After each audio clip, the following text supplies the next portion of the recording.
Estamos começando mais um Papo Docente e hoje para tratar de mais um componente da parte diversificada do currículo. Nossa conversa de hoje é sobre os aprofundamentos do itinerário formativo. Momento aí onde o nosso estudante vai imergir ainda mais no itinerário que ele escolheu, conhecendo mais os campos de atuações, temáticas e linguagens. Para conversar comigo e com vocês, a gente tem aqui o professor de Biologia, Genilson. Seja muito bem-vindo. Ele também é técnico da supervisão de curricular e é um prazer tê-lo aqui para conversar com a gente sobre esse tema tão importante e relevante, né? Que são os aprofundamentos. Mas antes de falar dos aprofundamentos, Genilson, o que são os itinerários formativos? Olá, David. Olá, caros colegas, professores, né, da nossa rede estadual de ensino. É muito bom estar aqui podendo ajudar nessa reformulação do ensino médio, né, nesse momento tão histórico para o Maranhão, onde a gente vai conseguir modificar o nosso sistema de ensino para algo mais significativo, mais próximo do nosso aluno. A lei que estabelece o novo ensino médio, ela estabelece duas grandes áreas na nossa estrutura curricular. Uma que nós estamos chamando de formação geral básica, que contém, eu pegando uma escola de tempo parcial, onde tem 30 horários semanais, né, eu tenho 18 horários destinados à formação geral básica. E o que seria essa formação geral básica? Seriam as áreas de conhecimento já tradicionais, clássicas, que já são trabalhadas na escola. Nós temos, dos 18 horários, 4 horários destinados à área de matemática, né, 7 horários destinados à área de linguagem, sendo língua portuguesa abrangendo a maior parte desses horários, com 4 horários, ficando um horário para língua estrangeira, um horário para arte, um horário para educação física, área de natureza com 3 horários e área de humanas com 4 horários, um para cada componente, né, dessas áreas. Sim. E nós temos a parte diversificada do currículo. O que seria essa parte diversificada? Seriam os outros 12 horários que restam, né, nesses 30 horários semanais. E nesses 12 horários curriculares, nós iremos ver o quê? Os itinerários formativos da escolha do aluno. Quais são esses itinerários formativos? Nós temos o itinerário formativo de Ciências da Saúde, de Ciências Sociais, Econômicas e Administrativa, de Ciências Humanas e Linguagem e de Ciências Exatas, Tecnológicas e da Terra. Certo? Então, esses itinerários é o que vai compor, que vai preencher a parte diversificada do currículo. Muito bom. Legal. Genilson, conseguiu apresentar para a gente essa estrutura curricular da rede. Agora, em se tratando aqui dos itinerários, né, como é que eles são compostos? Certo. A gente percebe, por exemplo, que a área de linguagem, né, ela é composta por 4 componentes. A língua portuguesa, a língua estrangeira, a arte e a educação física, assim como a natureza é composta por 3 componentes, biologia, química e física. Os itinerários formativos também têm aqueles componentes curriculares que vão compor e preenchê-lo. Quais seriam eles? Nós temos, por exemplo, a gente pensando como a parte diversificada poderia também auxiliar a formação geral básica, já que houve essa redução de carga horária, nós temos, por exemplo, as eletivas de base, que vão dar suporte à base curricular. Também a secretaria se preocupou que esse estudante tivesse as orientações adequadas para poder fazer as suas escolhas. Para isso, nós temos componentes como, por exemplo, a tutoria e projeto de vida, adequado a esses itinerários também. Para ajudar na escolha dele. Né? Para ajudar na escolha dele. E nós temos outros componentes, como, por exemplo, corresponsabilidade social, cultura espanhola e hispano-americana, né? Já teve aqui os nossos papos docentes falando e explicando quais seriam os objetivos de cada componente desse. E temos os pré-itinerários formativos, que também já foi um papo docente aqui conosco, né? Pois é, esse pré-itinerário formativo, ele estabelece uma apresentação de quais itinerários, daqueles itinerários que nós falamos, dos 4, né? E aí o aluno faz a sua escolha no primeiro ano, e no segundo e terceiro ano, ele irá cursar, além desses outros componentes que dão suporte, os aprofundamentos. O que seria exatamente esse aprofundamento? É o momento onde o aluno o estudante vai imergir no itinerário formativo de sua escolha. Ele é o componente que diretamente trata do itinerário formativo. Né? Os outros ele dão aquele apoio, são direcionados pelo seu itinerário, porém o aprofundamento não. Ele é aquele componente que vai realmente tratar do itinerário formativo com temáticas relacionadas a esse itinerário formativo. E na composição curricular, os aprofundamentos serão 5. Né? É importante dizer, David, que esses aprofundamentos eles não são sequenciais, ou seja, o aprofundamento 1, o aprofundamento 2 não trata de assuntos que o aprofundamento 1 tratou ou de uma sequência vinda do aprofundamento 1. Né? Eles não têm esses sequenciais e eles possuem 2 horários na grade curricular semanal, sendo 2 aprofundamentos no segundo e 3 aprofundamentos no terceiro ano, totalizando 400 horas em todo o ensino médio de aprofundamento, de imersão em temáticas, em linguagem, na pesquisa científica relacionada a esse itinerário formativo. Perfeito.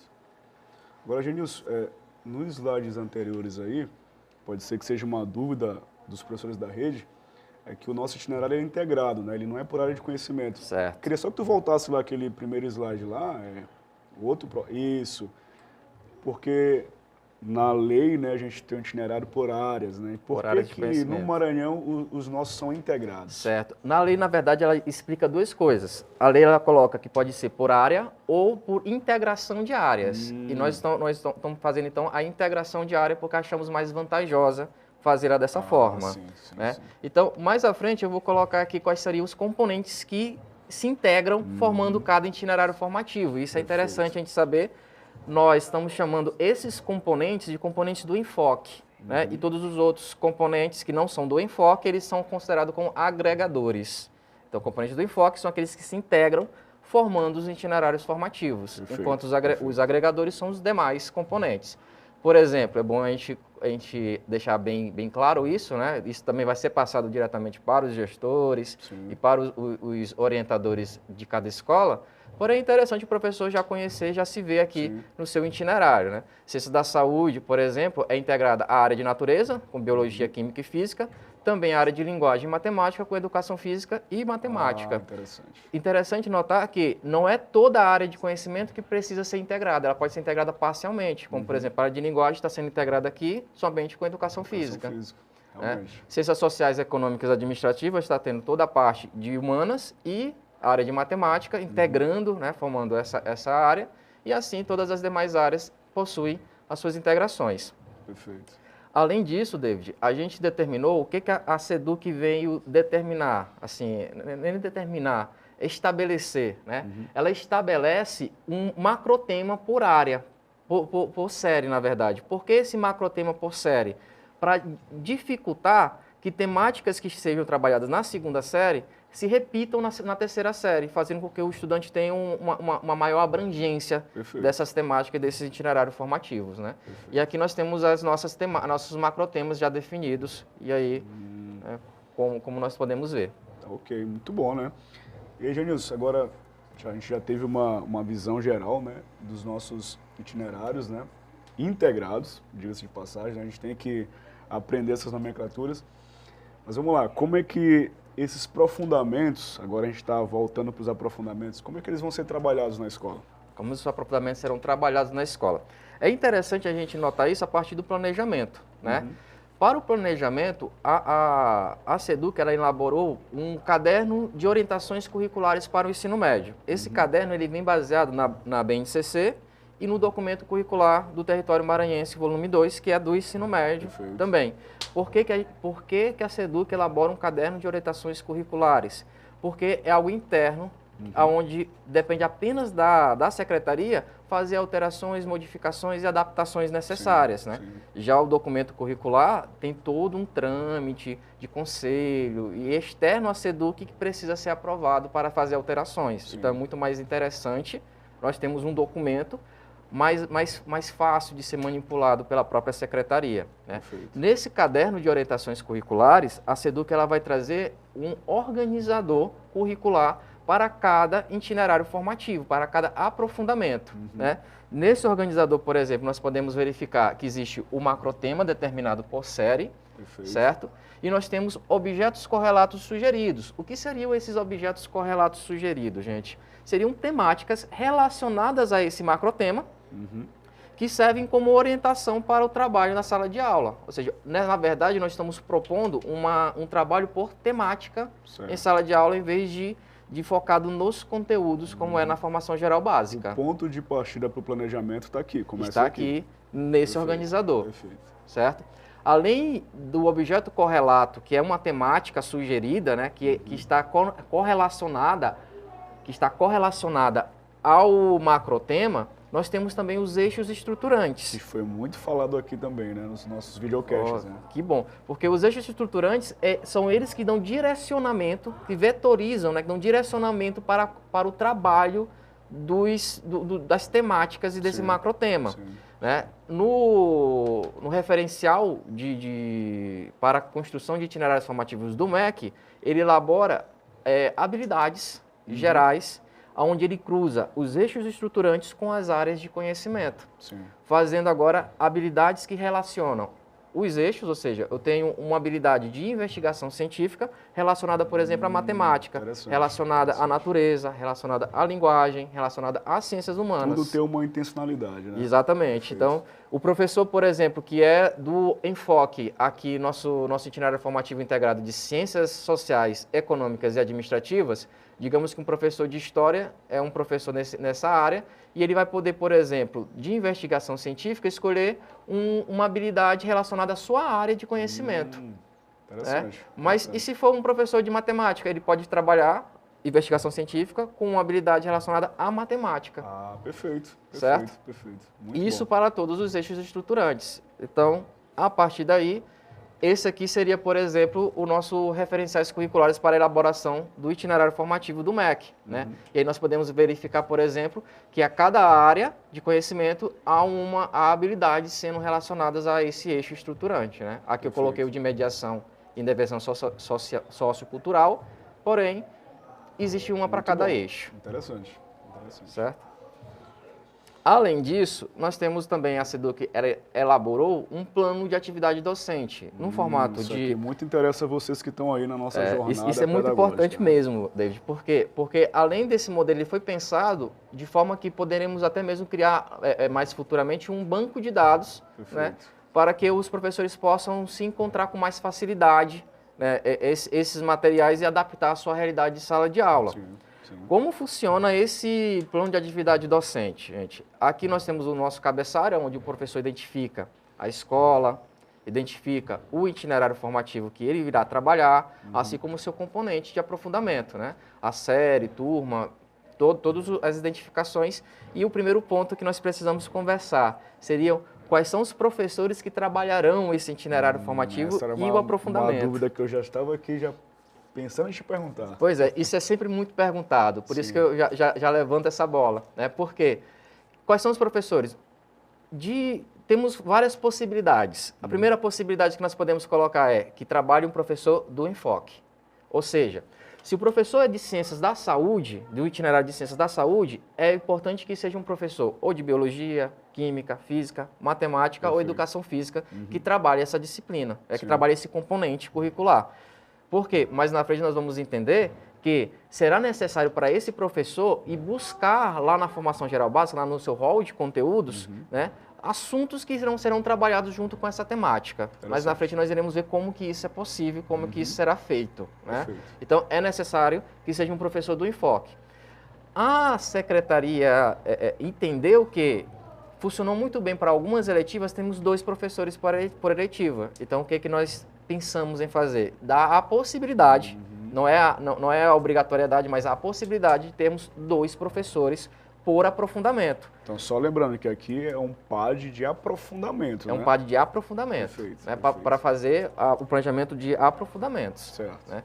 E aí o que acontece? Quando eu posso ter 2 professores, é interessante que eu tenha ou 2 professores do enfoque, ou um professor do enfoque e um professor agregador, né, de um componente agregador, que aí vai conseguir trabalhar com maior facilidade, com maior abrangência essa visão. Mas uma coisa que a gente precisa realmente falar aos nossos professores, eles precisam planejar de forma integrada. Mesmo que a minha aula e a tua aula, nós sejamos 2 professores que trabalharemos aprofundamento, eu não posso ter uma disciplina de aprofundamento 1 para mim e uma disciplina de aprofundamento 1 para ti. É uma para nós 2. Então nós precisamos ter essa troca de informações entre nós e nossos assuntos, nossos trabalhos, nossas metodologias precisam dialogar, né? E esse aluno precisa entender que nós estamos trabalhando um só planejamento. Perfeito, muito bom. Certo? Além disso, nós temos o macrotema ali para ser identificado também, né? Então, já tem o macrotema identificado por série, nós já vimos isso no slide anterior. Sim. Então, ali é só um momento onde ele vai ser identificado. E aqui chega no segundo ponto crítico do nosso planejamento, né? Que seria o objeto correlato. E o que é esse objeto correlato, gente? O objeto correlato é uma temática que esteja relacionada ao macrotema, certo? Então, e essa temática eu busco onde, professor? Eu posso buscar essa temática no caderno de orientações, lá nós temos aqui objetos correlatos sugeridos. Sugeridos, né? Sugeridos. Perfeito. Mas digamos que eu sou um professor de matemática e olhei ali e não vi nenhum objeto correlato que me interesse. Ou já trabalhei os que me interessavam e agora não tem mais nenhum. Quero ampliar, quero buscar um outro horizonte. Temos duas possibilidades. O professor pode criar o seu próprio objeto correlato, sua própria temática, né? Buscar essa própria temática, ou pode até mesmo pedir sugestões da turma. Que a turma possa trazer essas sugestões, né? A secretaria até mesmo aconselha que o professor ele leve temáticas a serem escolhidas, elegidas para os alunos, né? Para que esse aluno participe o máximo possível desse momento de planejamento. Perfeito. Certo? Posso trabalhar mais de um objeto correlato? Essa é outra pergunta que me fazem muito, né? Pode, desde que esteja planejado, organizado para que a metodologia relacione essas temáticas, né? Essas temáticas precisam estar relacionadas. Eu aconselho assim, se o professor tem facilidade de trabalhar temáticas com mais elaboração, já tem essas metodologias mais fáceis, né? Já tem essa compreensão de como trabalhá-las, trabalhe uma, duas, né? De acordo com o seu planejamento. Agora, se você não tem essa habilidade, é melhor trabalhar uma temática inicial, né? E ir ganhando essa expertise para poder, esse know-how, para poder mais adiante trabalhá-las, né? Além do objeto correlato, e é interessante falar que esse modelo será encaminhado e esse modelo ele vem comentado. Né? Então, ele vai ser comentado por todos para que o professor ele possa entender como planejar. Isso já vai ser bastante útil para ele na hora de aplicar na sala de aula. Com certeza. E aí nós partimos para aquele momento, David, onde nós vamos usar as habilidades, né, que estão lá sendo cruzadas entre os eixos estruturantes e as áreas de conhecimento. Perfeito. Nesse planejamento que eu estou apresentando, está aí apresentado um professor de biologia e um professor de matemática, né? Então, eu vou eleger habilidades relacionadas à área de ciências da natureza e habilidades relacionadas à área de matemática, que é o que esse professor, né, trabalhará com maior facilidade. Preciso preencher todos os eixos estruturantes? É o ideal. Né? Logicamente, se você quiser fazer aquela metodologia show e eu quero trabalhar todos os eixos, ótimo. Mas nós sabemos que nem sempre o currículo ele tem tão fechadinho, tão organizadinho ao ponto de trabalhar tudo, né? Nem quer que seja, porque senão é forçar, né? Nós iremos forçar um currículo. E nós queremos que esse currículo saia de forma mais natural possível. Dessa forma, o professor ele precisa ter na sua compreensão que, ao longo do ano, dos aprofundamentos, ele deverá trabalhar os 4 eixos. Isso não quer dizer que ele deverá trabalhar a cada temática, né? Então, a cada temática ele pode eleger alguns eixos a trabalhar. Ah, eu vou trabalhar 4 temáticas, cada temática eu trabalho um eixo diferente. Pode. Vai ficar meio pobre, né, de metodologia, mas pode. Porém, mas o interessante é que a gente está criando essa consciência que a gente tem que trabalhar os eixos estruturantes. Isso. Né? Quanto mais eixos puder trabalhar, melhor. Perfeito. Né? Mas dentro de uma possibilidade mais natural possível, certo? Muito bom.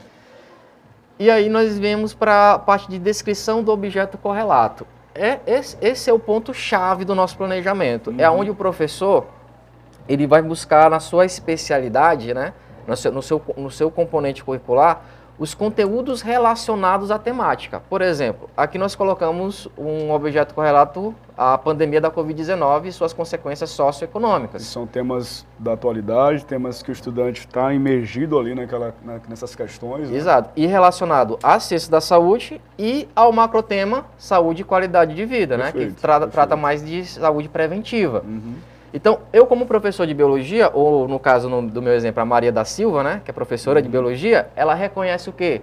Que de biologia é necessário que o aluno entenda sobre vírus e sistema imunológico. Perfeito. Imunização. São conteúdos lá da formação geral básica que vão vir agora para me auxiliar. Agora, é importante o professor entender que não é o momento de eu trabalhar vírus e sistema imunológico. Não é um momento que eu vou trabalhar os conteúdos que ficaram faltando lá na formação geral básica ou que ficaram mal trabalhados com muita superficialidade. É o momento de eu resgatar esses conteúdos para que eles me auxiliem no aprofundamento do tema. E trazer, possivelmente, novas abordagens desse conteúdo, né? Exato. Perfeito. Então, precisam ser vistos de forma mais dinâmica, de forma revisional, contextualizada, né? O professor de matemática já determinou que estatística seria o ponto-chave, né, para esse trabalho. Sim. Além dos conteúdos relacionados que estão vindo lá do hall de conteúdos dos componentes da formação geral básica, nós temos os conteúdos a serem desenvolvidos. Sim. Que conteúdos são esses? Os conteúdos relacionados ao tema. E aí cada professor identifica os seus, né? Eu, como professor de biologia, identificaria, por exemplo, a origem e a expansão da doença. Né? Como que uma doença surge lá na China e se torna uma pandemia, como que ela é transmitida, como ela se prolifera. Né? O desenvolvimento das vacinas e o processo de vacinação, nós sabemos que foi tempo recorde, né? Algo nunca visto ainda na nossa civilização humana. E como que isso é possível? Como que a tecnologia e a globalização tornou isso possível? Né? E o professor de matemática, por exemplo, poderia trabalhar os números da Covid e seus impactos socioeconômicos. Repara bem, David, bem interessante que o que o professor de matemática está trabalhando, um professor de sociologia, né, mudando um pouco seu ângulo de visão, também trabalharia. Então, sem problema nenhum. Além disso, aqui no objeto correlato, a gente colocou alguns instrumentos que serão utilizados, podendo ser colocado aqui, ou podendo ser colocado também aqui na parte de procedimentos metodológicos. Né, esses instrumentos, talvez fique até mais... O PAD de aprofundamento ele é muito mais cheio, né? Mas acho que dá para trabalhar, é direcionado, né? Na verdade, você percebe que o que o professor vai trabalhar com mais trabalho, ter mais trabalho de fazer, será a descrição e a metodologia. Perfeito. Os demais itens é mais de preenchimento. Ele vai buscar no caderno de orientações. Né? Aqui no procedimentos metodológico, ele vai buscar metodologias que fazem com que esse aluno, com esse estudante, seja mais ativo, seja mais proativo, buscando aquele protagonismo estudantil, que é uma das nossas premissas, né, de planejamento de trabalho.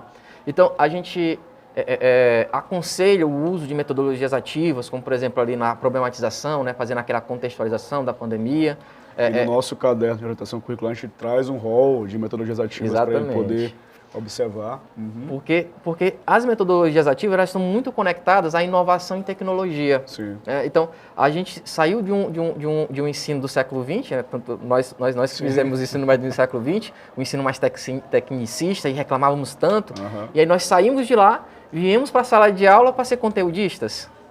Né? E não faz muito sentido. A gente precisa fazer um ensino daquele que nós queríamos que fosse aplicado com a gente, com mais inovação, com mais tecnologia, e aonde eu entendo e me vejo naquele planejamento e sei o que eu estou buscando. E é isso que nós temos buscado com esse PAD de aprofundamento. Né? Muito bom. O processo avaliativo, que tem que ter, vai ter nota, aprofundamento tem uma nota no final, né? Podendo ser avaliações como avaliação diagnóstica, avaliação como prova mesmo, objetiva, e outros tipos de avaliação que a nossa rede já faz com bastante afinidade já, né? E nós temos aqui no finalzinho um cronograma somente para organizar. E é importante esse cronograma porque, David, às vezes a gente quer trabalhar uma temática que em um bimestre é pouco. Né? Pandemia da Covid-19 e suas consequências socioeconômicas. Eu posso trabalhar isso de forma global. E quem sabe no próximo semestre, no próximo bimestre, eu posso trabalhar isso de forma um pouco mais local, no Maranhão, ou em São Luís, né? Ou no Brasil, fazer uma restrição, e aí eu posso fazer aqui no meu cronograma, em vez de um bimestre, um semestre, por exemplo. Né? Mas é aconselhado, professor, que não seja mais do que um semestre. Por quê? Porque senão você vai tomar todo o ano para uma temática só e vai trabalhar pouco, né? Porque às vezes você não consegue relacionar todos os eixos estruturantes. Né? E aí você precisa ter todas essas cautelas. E aí é interessante, David, a gente notar, né, já estamos finalizando aqui com esse slide, é importante nós notar que nós temos 5 componentes de aprofundamento.